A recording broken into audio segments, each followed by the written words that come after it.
The message arrived at exactly 0600 hours Earth Standard Time.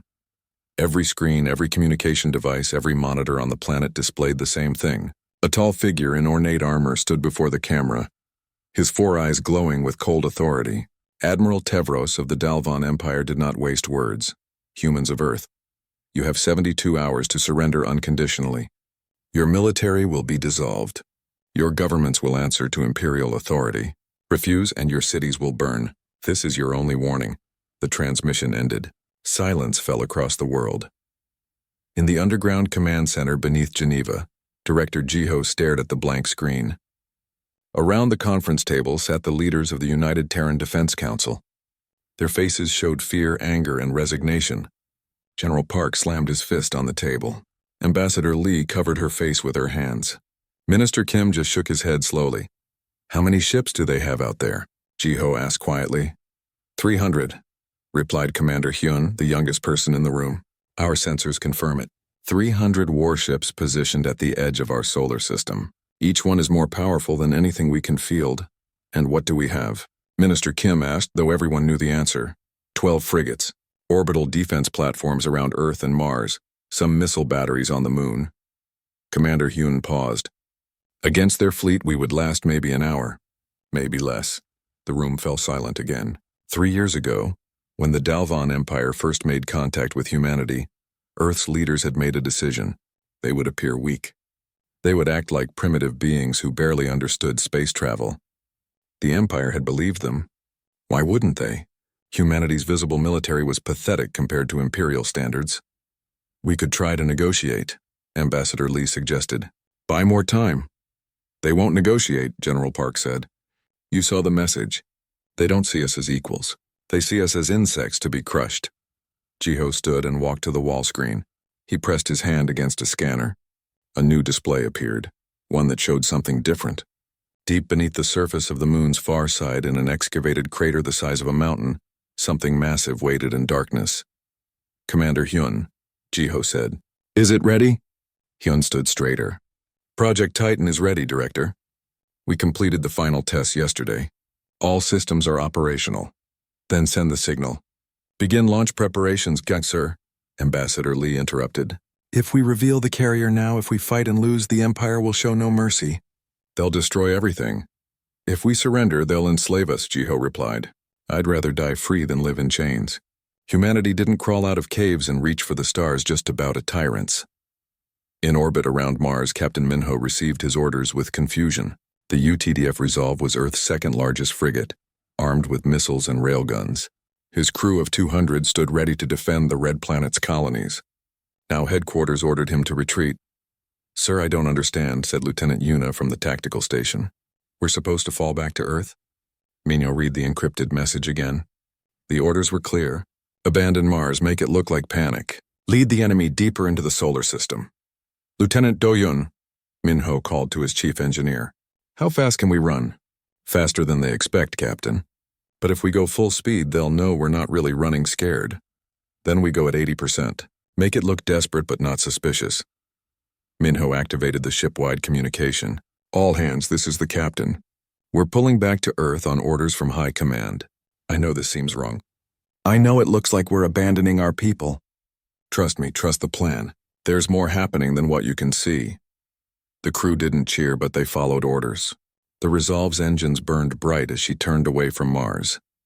Deep in the lunar Farside complex, Dr. Sujin walked through corridors that didn't officially exist. The facility stretched for kilometers underground, built over 7 years in complete secrecy.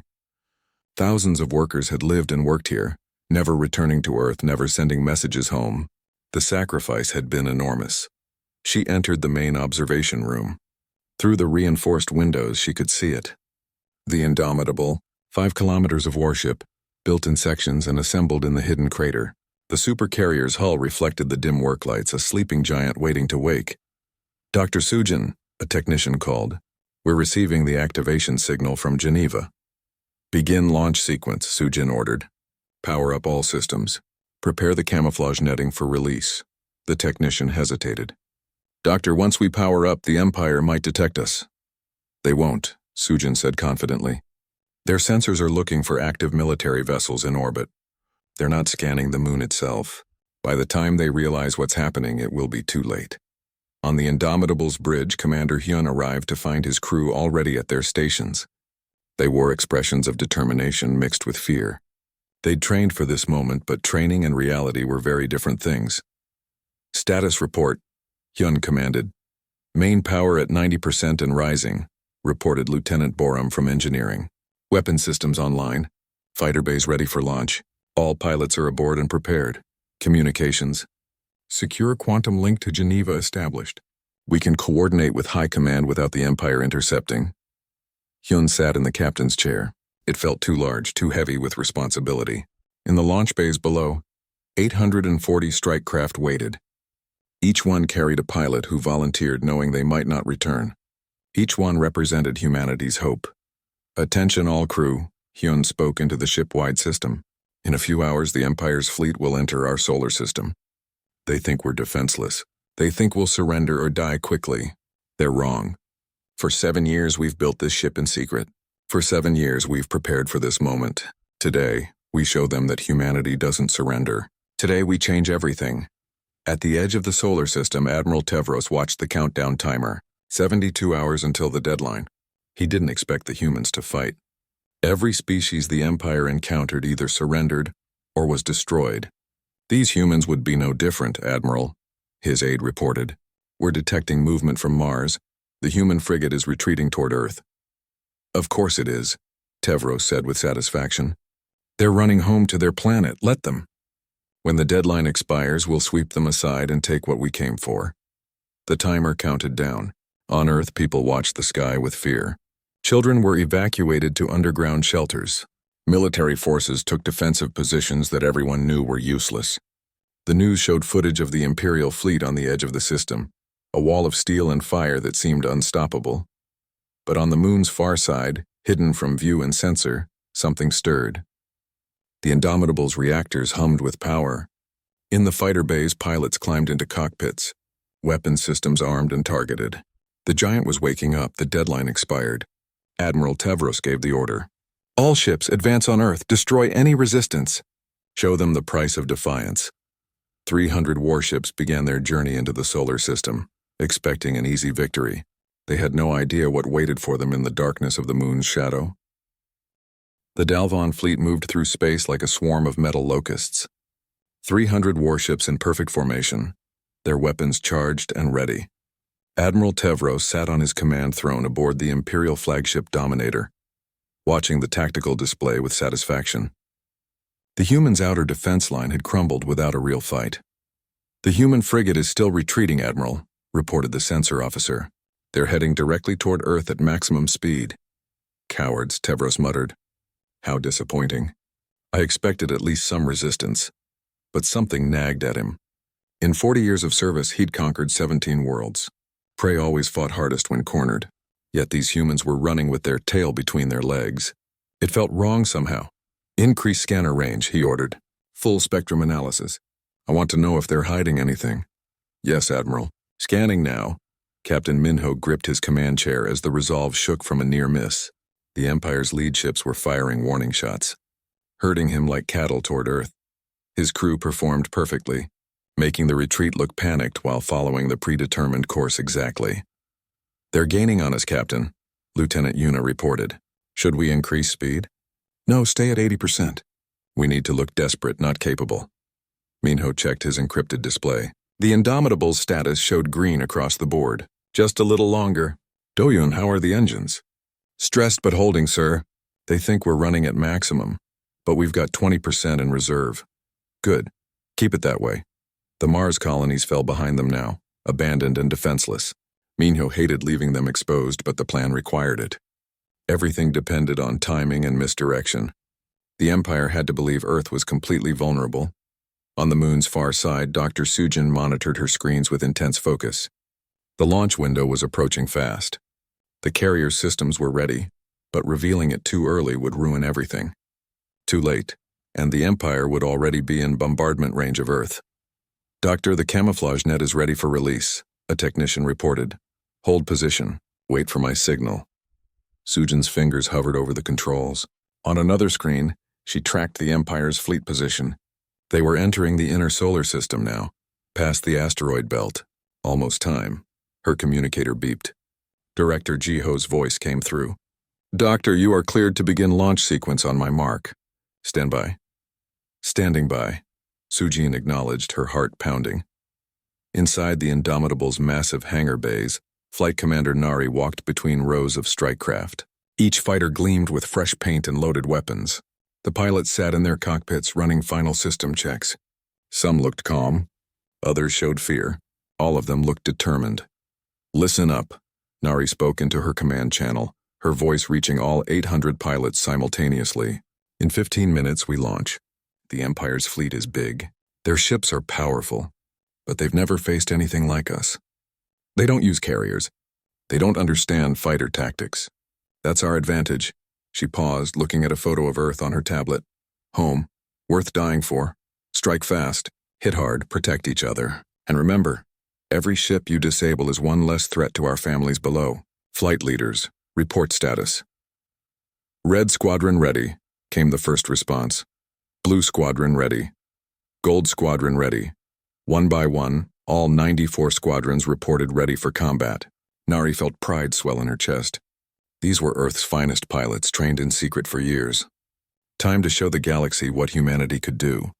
On the Indomitable's bridge, Commander Hyun received the final confirmation from Geneva. The moment had arrived. Everything they'd worked for came down to the next few minutes. Tactical, give me fleet position, Hyun ordered. Lieutenant Borum brought up the display. Empire's fleet is entering optimal firing range of Earth. They'll be able to target our cities in 10 minutes. Weapon status. All railgun batteries charged. Missile tubes loaded. Point defense systems active. Flight operations? All fighters ready for immediate launch. Bay doors can open in 30 seconds. Hyun took a deep breath. This was it. No more hiding. No more pretending to be weak. Release camouflage netting. Activate all external lights. Power up main engines. Let's show them what they're really facing. On the lunar surface, something impossible began to happen. The crater floor, which appeared to be natural rock and dust, suddenly split open. Massive panels lifted away, revealing the hidden excavation beneath. The camouflage nets, designed to match the moon's surface perfectly, fell away in sheets, and from the darkness rose the Indomitable. 5 kilometers of warship emerged from its hiding place. Launch bays glowed with internal light. The carrier's hull, painted in Earth's blue and white colors, reflected the distant sun. Sensor arrays extended, weapon turrets rotated. The ship climbed into space like a leviathan rising from the deep. On the Dominator, alarms screamed across every console simultaneously. Admiral, massive power signature detected, the sensor officer shouted. Origin point, lunar far side. What, that's impossible. There's nothing there, show me. The main screen changed to show the moon's far side. Tevro saw the carrier emerging and couldn't believe his eyes. His 4 eyes went wide with shock. How? Where did that come from? What is it? Analyzing now, sir. It's a carrier, 5 kilometers long, reading enormous power output, multiple launch bays, heavy weapons systems. Admiral, this ship wasn't in any intelligence reports. Tevros felt ice in his stomach. A carrier.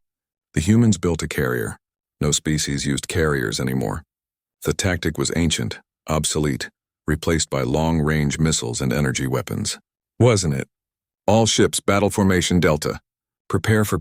The Indomitable's launch bays opened like the mouth of a great beast. What emerged made Tevros understand the terrible mistake he'd made. Fighters, hundreds of them. Small craft swarmed out of the carrier in waves, each one moving with purpose and coordination. They didn't fly randomly. They formed attack patterns, squadron formations, strike groups. In seconds, 200 fighters filled the space between the moon and Earth. Incoming craft, sensors screamed. Count 200 and rising. They're fast, Admiral. Much faster than our interceptors. Deploy defensive drones. All ships activate point defense. Tevros grabbed his command console. Target that carrier. Destroy it. But the fighters were already among them. Led by experienced pilots like Taijin, Sulgi, and Junho, the strike craft dove into the Imperial formation with deadly precision. Their plasma weapons lit up space with blue fire. On Earth, people watched their screens in amazement. The news channel showed the battle unfolding.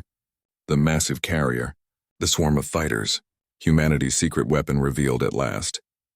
Director Jiho watched from Geneva, his face showing relief and worry. The battle was just beginning. Captain Minho received new orders and smiled for the first time in days. The Resolve stopped running. Her engines flared bright as she turned to face the enemy. Finally, they could fight back, all weapons free to engage. "Target the nearest cruiser," Minho commanded. "Show them what Earth's Navy can really do." Admiral Tevros watched his perfect formation dissolve into chaos as human fighters swarmed through his fleet like angry hornets. Ships reported damage. Systems failed. The small craft were everywhere, too many to track, too fast to target effectively. "Sir, the carrier is firing." The Indomitable's main railgun batteries spoke. Massive projectiles, accelerated to incredible speeds, crossed the distance in seconds. They slammed into Imperial shields with devastating force. One cruiser's shield collapsed entirely. The second volley punched through its hull. "All ships fall back." Reform it, an explosion rocked the Dominator. Tevros was thrown from his chair. Damage reports flooded in. A squadron of human fighters had targeted their main sensor array, blinding them. On the Indomitable, Commander Hyun allowed himself a small smile. "Launch second wave. All fighters, weapons free. Let's finish this." The game had changed, and Earth was winning. Space around Earth burned with weapons fire. The battle raged across millions of kilometers, turning the peaceful void into a storm of destruction. Human fighters darted between massive Imperial warships like birds attacking eagles. Every second brought new explosions, new victories, new losses. Pilot Taejin pulled his fighter through a tight spiral, dodging incoming fire from a Dalvan destroyer. His console showed 12 targets in range. Behind him, his wingman Seulgi covered his approach. They'd trained together for 3 years in the secret facility. Now that training saved their lives every few seconds.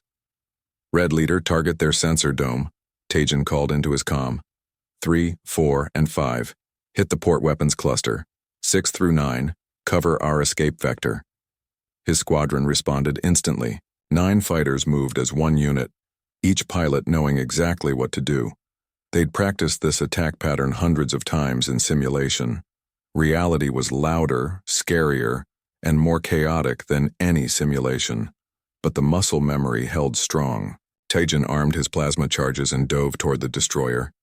Point defense fire filled space around him, but he jinked left, then right, then cut thrust, and let momentum carry him forward, while the enemy weapons tracked where he'd been, not where he was. An old Earth fighter pilot trick from the ancient wars. His targeting computer locked on. Fire. The plasma charge left his ship and struck the destroyer's sensor dome dead center. The explosion was beautiful and terrible. The massive ship went dark, its electronic eyes blinded.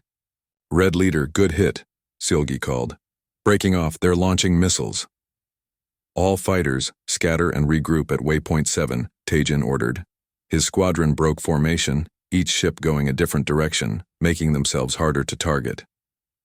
The missiles designed to hit large ships couldn't track the small, fast-moving fighters effectively. They exploded harmlessly in empty space. On the Indomitable's bridge, Commander Hyun watched the battle unfold across multiple screens. Each display showed a different section of the fight. The tactical picture looked chaotic, but patterns emerged. The Empire's ships were powerful individually, but they fought as if no one had ever attacked them with small craft before.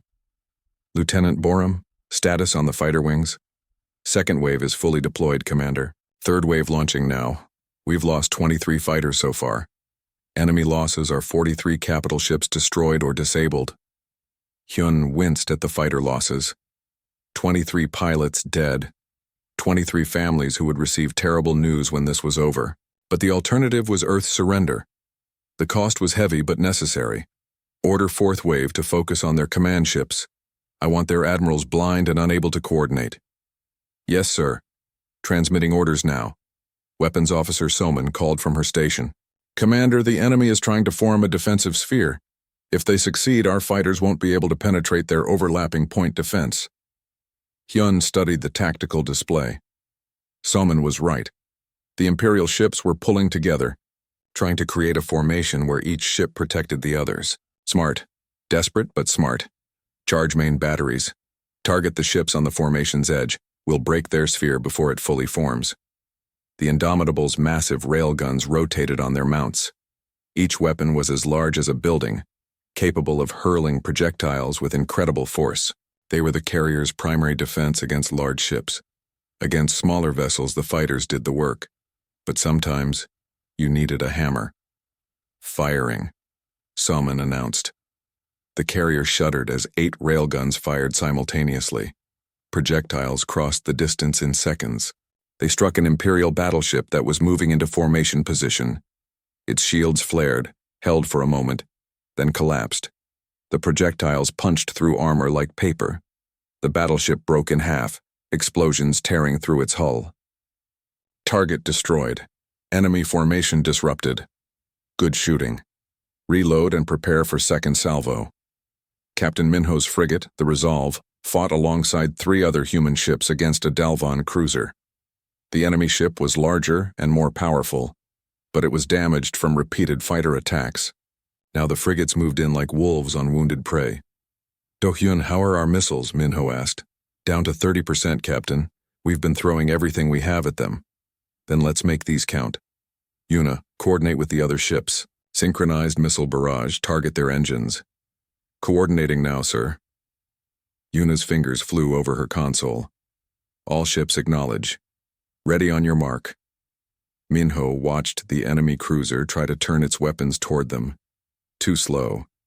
The fighter attacks had damaged its targeting systems. "Mark!" 4 frigates fired at once. Dozens of missiles streaked toward the cruiser, overwhelming its damaged point defense. They struck the engine section in a rippling series of explosions. The cruiser went dark, dead in space. "Kill confirmed," Yuna reported. Moving to assist the Wellington with their target. Minho felt tired but satisfied. The old Resolve was proving herself well. The crew performed like champions despite knowing they faced superior technology. Sometimes courage and clever tactics beat raw power. Admiral Tevros stood on his damaged bridge, surrounded by smoke and sparks from failing systems. Nothing was going according to plan. His fleet, which should have swept aside human resistance in minutes, was being torn apart by an enemy that shouldn't exist. "Status report," he demanded. 47 ships destroyed, Admiral. Another 60 with major damage. We're losing formation cohesion. The fighters are everywhere. We can't track them all. What about the carrier? Can we target it? Negative, sir. It's staying at extreme range, using its long guns to support the fighter strikes. Our ships can't get close enough to engage effectively. Tevros watched another of his destroyers explode on the main screen. This was a disaster. His career was over. His life might be over too. The Imperial Council did not forgive failure, but he still had one option. One terrible option. All ships, new orders. Execute Directive Omega. His bridge crew turned to look at him with shocked expressions. "Admiral, that's a planetary bombardment order. We'd be targeting their cities directly." "I know what it is," Tevros shouted. "If we can't win this battle, we'll make them pay the price for their resistance. Turn all ships toward Earth, arm nuclear warheads, target their population centers." In the fighter cockpit, pilot Junho saw the enemy fleet formation change on his display. Something was wrong. The Imperial ships were turning away from the fight, reorienting toward Earth. "Command, this is Gold, Leader. Enemy fleet is changing course. They're heading toward Earth at full speed." Commander Hyun's response came immediately. "All fighters intercept. They're going for planetary bombardment. Don't let a single ship through." Junho felt ice in his stomach. His family lived in Seoul. His parents, his sister, his niece. If those ships reached firing range, "Gold Squadron, form up on me. Maximum speed. We stop them here." All across the battlefield, human fighters broke off their current attacks and raced to intercept the Imperial ships. The stakes had changed. This wasn't about winning anymore. It was about survival. On the Indomitable, Commander Hyun made a quick decision. All power to engines. Close the distance. Forget about safety margins. Salman, as soon as we're in range, fire everything. I want every weapon this ship has pointed at those enemy ships. "Sir, if we move that close, they can target us directly," Lieutenant Borum warned. "I don't care. If they reach bombardment range, millions die. Move the ship." The great carrier surged forward. her massive engines burning bright. She was built as a mobile base, not a frontline brawler, but sometimes you had to break your own rules. Fighter pilot Sylgi reached the first enemy ship heading toward Earth. It was a battleship, massive and deadly. Her single fighter looked like an insect next to it, but insects could sting. Targeting their bridge, she called to her wingman. One shot, make it count. Her fighter dove toward the battleship's command tower. Point defense fire tried to track her, but she was too close, moving too fast. She armed her last 2 plasma charges and fired both at once. The charges struck the bridge directly. The explosion was smaller than she hoped, but it worked. The battleship lost guidance control and began to drift off course, unable to maneuver toward Earth. Bridge kill confirmed, moving to next target. All around Earth, the desperate fight continued. Human fighters threw themselves at the enemy ships with complete disregard for safety. Every second counted. Every ship stopped meant thousands of lives saved. The Indomitable reached firing range and unleashed everything. Railguns, missiles, plasma cannons, everything fired at once. The carrier's entire right side lit up with weapon discharge. An Imperial heavy cruiser took the full barrage. Its shields collapsed instantly. The hull broke apart under the sustained fire. It was gone in seconds. Keep firing, next target, Hyun ordered. But something moved on his tactical display that made his blood freeze. 3 ships had broken through the fighter screen. They were in bombardment range. Their weapons were charging. On Earth, in the city of Seoul, alarms began to sound. 3 Imperial ships broke through the fighter screen and entered bombardment range of Earth. Their weapons charged, targeting major cities. Commander Hyun watched helplessly as the tactical display showed what was about to happen. The Indomitable was too far away. The fighters couldn't reach them in time. Millions were about to die. Then something unexpected appeared on his sensors. 2 new massive signatures coming from different directions. One from the asteroid belt, one from Jupiter's orbit. Commander, we're receiving friendly IFF signals, Lieutenant Borum called out, her voice filled with surprise. 2 more carriers just powered up. Designations are defiant and relentless. Hyun stared at the display in shock. 2 more carriers. Project Titan had a second phase that even he didn't know about. But there was no time to process this. The new ships were already launching fighters. From the asteroid belt, the carrier Defiant emerged from hiding. She was smaller than the Indomitable, only 3 kilometers long and clearly incomplete. Parts of her hull showed exposed framework, but her launch bays worked perfectly. Fighters poured out like a metal river. Near Jupiter, the Relentless revealed herself. She looked even less finished than her sister ship, with construction scaffolding still attached to her sides, but her weapons were online and her fighter wings deployed immediately. Commander Hyun, this is Commander Kyung of the Defiant. Sorry we're late to the party. Commander Hyun, this is Commander Haeun of the Relentless. We're moving to intercept those bombardment ships. Hold position and coordinate the main battle. Hyun felt relief flood through him. Acknowledged. Good to have you both here. Hit them hard. The Defiant's fighters reached the 3 Imperial ships heading for Earth. Led by their squadron leaders, they swarmed the enemy vessels like angry bees. The bombardment ships tried to maintain course, tried to complete their firing sequence, but the fighters gave them no peace. Plasma charges exploded across their hulls. Missiles struck their weapon systems. 1 bombardment ship lost power to its main guns just seconds before firing. The nuclear warhead it carried failed to launch. The ship tried to maneuver away, but the Defiant's railguns had moved into range. 3 shots. 3 hits. The ship broke apart. The second bombardment ship managed to fire, but its targeting was damaged.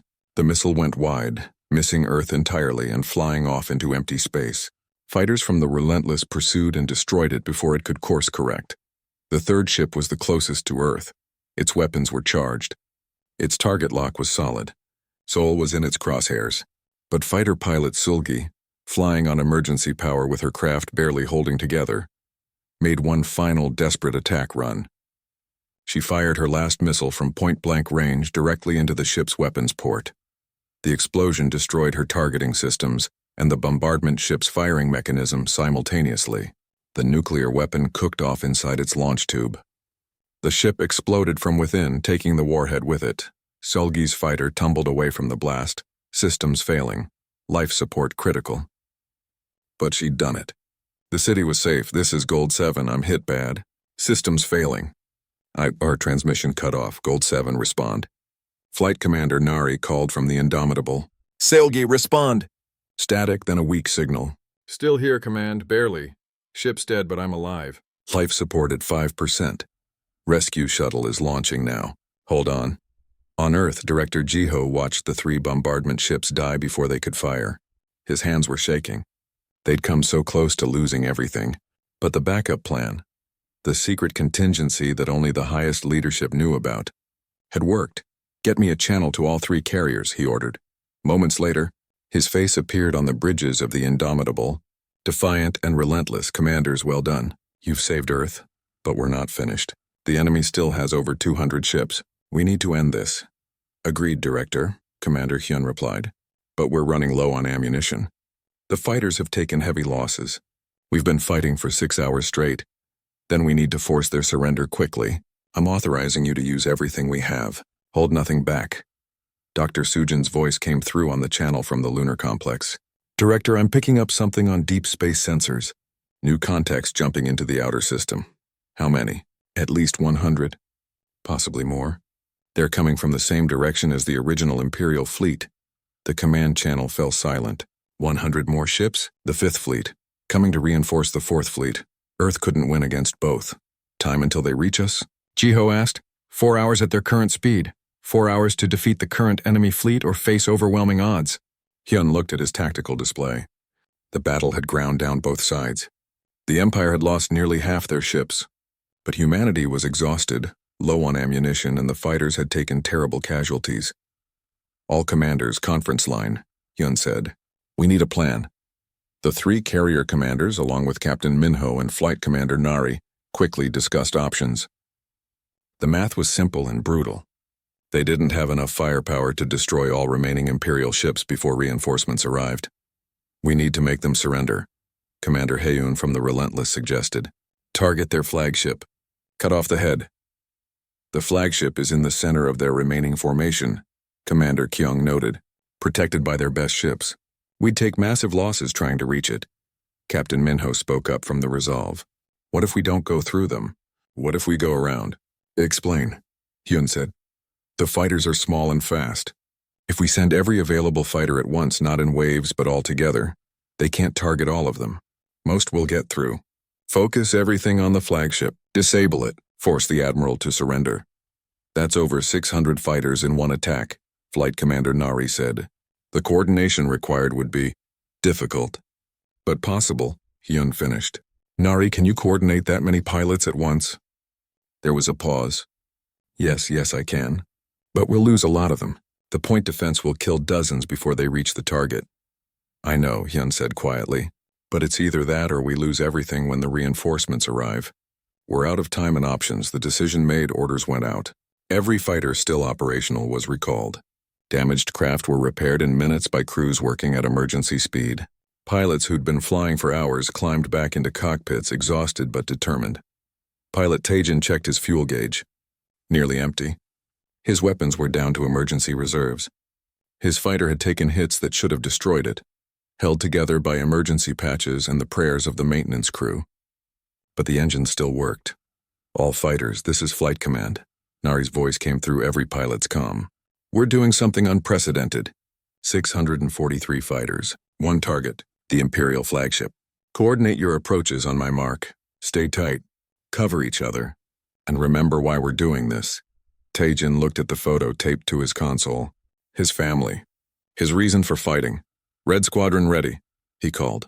One by one, every squadron reported ready. The largest fighter attack in human history was about to begin. On the Dominator, Admiral Tevros watched the sensor display with growing dread. The humans were massing their fighters, all of them, and they were pointing directly at his ship. All escorts, defensive formation around the flagship. Maximum point defense. Prepare for the swarm launched. 643 fighters moving as one massive wave. They came from multiple directions, multiple angles, making it impossible to focus defenses. The escort ships fired everything they had. Point defense systems burned through power reserves. Missiles filled space. Human fighters died by the dozens. But dozens more got through. They focused on the Dominator's engines, weapons, sensors. Plasma charges lit up the flagship like a small sun. The shields collapsed under sustained fire. Hull armor began to fail. Inside the Dominator, systems exploded. The lights failed. Emergency backups kicked in, casting everything in red. Tevros was thrown from his command throne as a fighter's missile struck near the bridge. "Sir, we're losing everything. Engines offline. Weapons disabled. Life support failing." Tevros looked at the screens showing his fleet. What remained of it? The humans had fought like demons. They'd revealed weapons no intelligence report predicted. They'd refused to surrender even when facing impossible odds, and they'd won. He reached for the communications panel with a shaking hand. "All Imperial ships. This is Admiral Tevros. Ceasefire. I repeat, ceasefire. We surrender." The silence after battle felt strange. For 8 hours, space around Earth had burned with weapons fire and screaming engines. Now it was quiet. Debris floated everywhere. Wrecked ships, both human and Imperial, drifted in the darkness. Emergency beacons blinked from damaged hulls calling for rescue.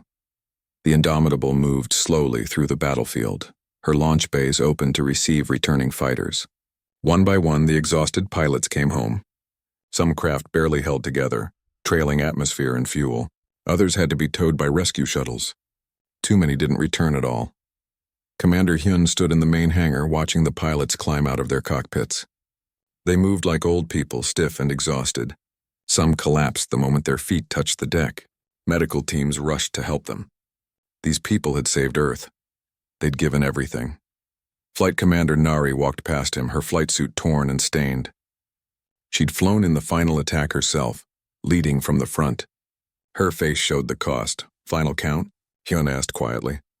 183 fighters lost. 183 pilots dead. Her voice was flat, emotionless. The grief would come later. Another 74 wounded. 40 fighters too damaged to repair. Hyun closed his eyes. 183 families would receive the worst news possible. 183 empty chairs at dinner tables. "The price of freedom written in blood. They'll be remembered," he said. "Every single one." "Yes, sir." "They will." On Earth, the celebration had already begun. People poured into streets across every city. They'd watched the battle on screens, holding their breath as the bombardment ships approached, then cheering when the hidden carriers appeared. Now they celebrated survival. Humanity had faced extinction and won. But in the underground command center, Director Jiho felt no joy. He sat alone in his office looking at casualty reports.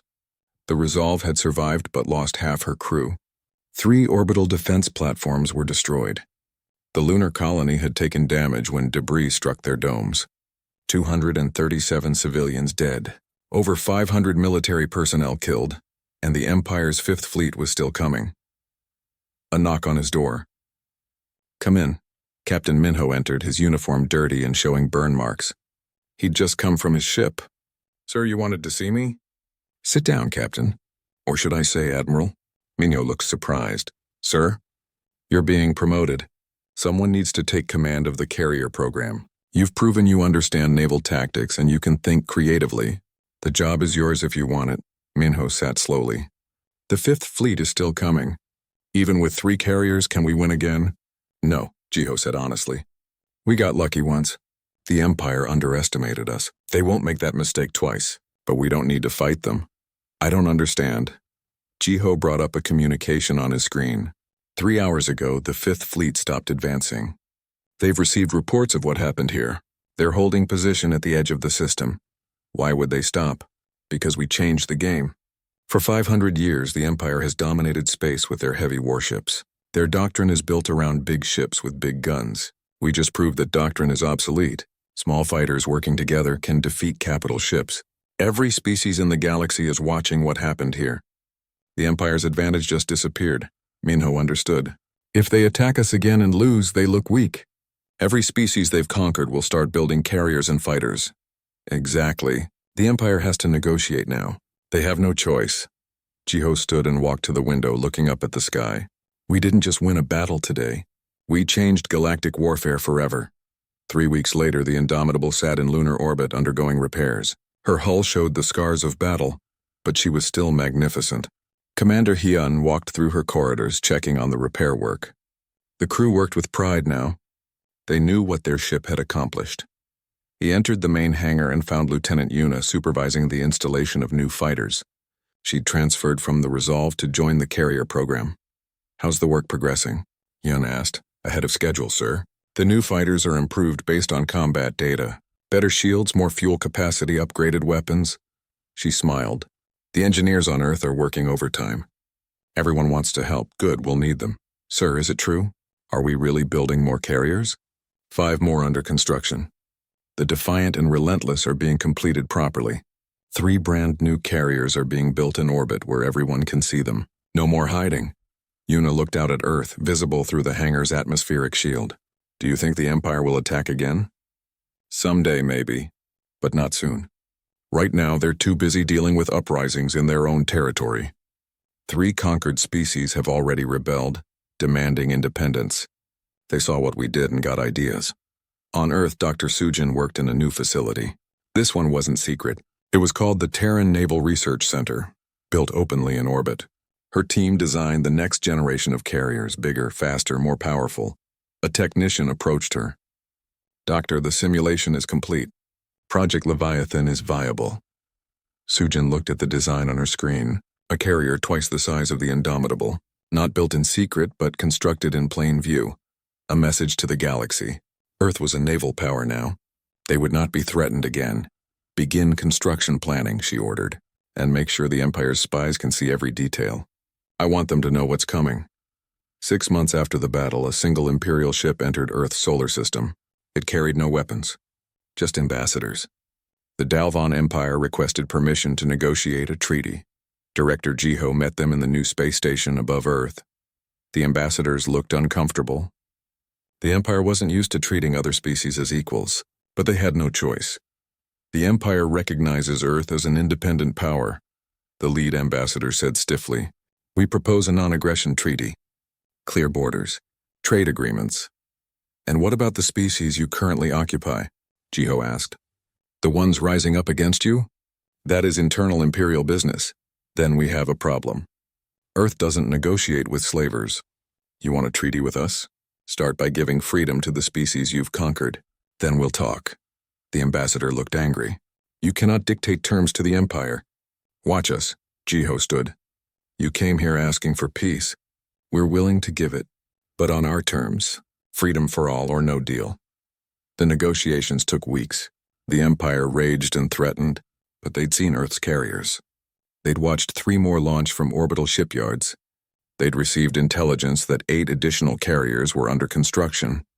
The balance of power had shifted. In the end, they agreed. 5 species gained their independence.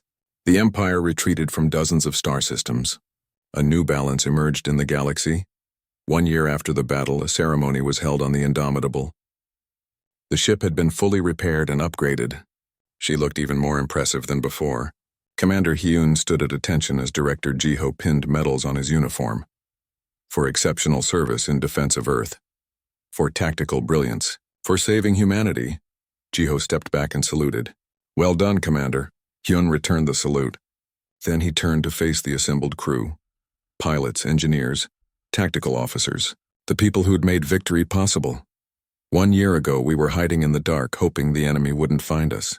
Today, we patrol the solar system openly. Our carriers are known throughout the galaxy. Other species come to us asking how to build their own. We changed everything." He paused. "But we can't forget why we fought. We fought for freedom. For our families. For the right to exist without bowing to tyrants. That's worth remembering." The crew cheered. Outside the ship, Earth rotated slowly, peaceful and safe. In the orbital shipyards, new carriers took shape. Humanity had joined the galactic community not as victims, but as equals. Admiral Minho, now commanding the entire Terran carrier fleet, stood on the bridge of the newest carrier, the Victory. She was the first of the new generation, built with everything learned from the battle. 5 kilometers of advanced warship carrying 1,000 fighters. "Admiral, we're ready for our shakedown cruise," reported the executive officer. "Set course for the outer system. Let's see what this ship can do." As the Victory's engines powered up, a message came through from the Dalvon Empire. Not a threat. An invitation to join a coalition against a new threat emerging from beyond known space. The Empire wanted Earth as an ally now. Minho smiled. How things had changed. A year ago, Earth faced extinction. Now they were being asked to help defend the galaxy. Reply that we'll consider their invitation, he told the communications officer. But make it clear we're nobody's servants. If we fight as equals, the message was sent. In the command center on Earth, Director Jiho read it and nodded with satisfaction. Humanity had proven itself. The secret supercarrier that shocked the Empire had become the foundation of a new era. Earth stood ready. The carriers patrolled. The fighters flew. And in the hidden research facilities, work continued on even more advanced designs. The galaxy had underestimated humanity once. It wouldn't happen again. Commander Hyun looked out at the stars from the Indomitable's observation deck. So much had changed. So much more would change. The future was uncertain.